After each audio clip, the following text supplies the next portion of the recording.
Hi my people, hope you are doing good. Leo niko na story. Na I wanted to give that story last week but because of vitu zingine hapa katikati nikasema leo lazima nifanye.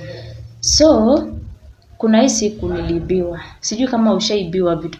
Umetoka job, umeingia kwa nyumba, ukapata vitu zako zimeenda. Ukiingia kwa nyumba first thing kuangalia inakuanga system yako, TV, nini vitu zako. Yani electronics. Hakuna mtu anaingia kwa nyumba akiangalia ati kitanda kwanza. No, unaangalianga hapa.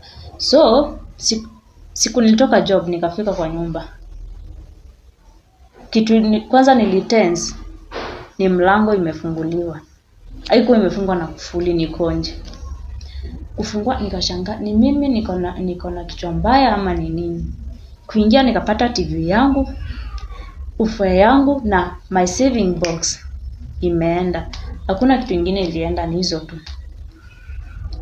Try kuulizia neighbors hapo kama kuna mtu ameingia akaangalia amechukua vitu zangu, kama kuna mtu ameona mtu ametoka na vitu, wakaniambia hakuna. Sasa akili yangu sasa hata haikupiga ati nipigie polisi ama nini. Nikapigia beshte yangu fulani. Nikamwelezea vile kuko story yote vile tu nimetoka job nikapata vitu zangu haziko. Akaniambia hata usijali juu kuna namba nyingine nilikuwa nimepewa hapa, pia mimi niliibiwa, nilikuwa kwa station kama yako, nikapata hata gasi yangu ilienda. Nikamwambia kindly ni connect na hiyo namba. Hiyo namba nitawaekea hapa. Nikatumiwa nikamuuliza unatuma namba ya nini? Ni askari ama ni ya nini? Ama ni ya pastor kuje tuombe? Akaniambia hapana.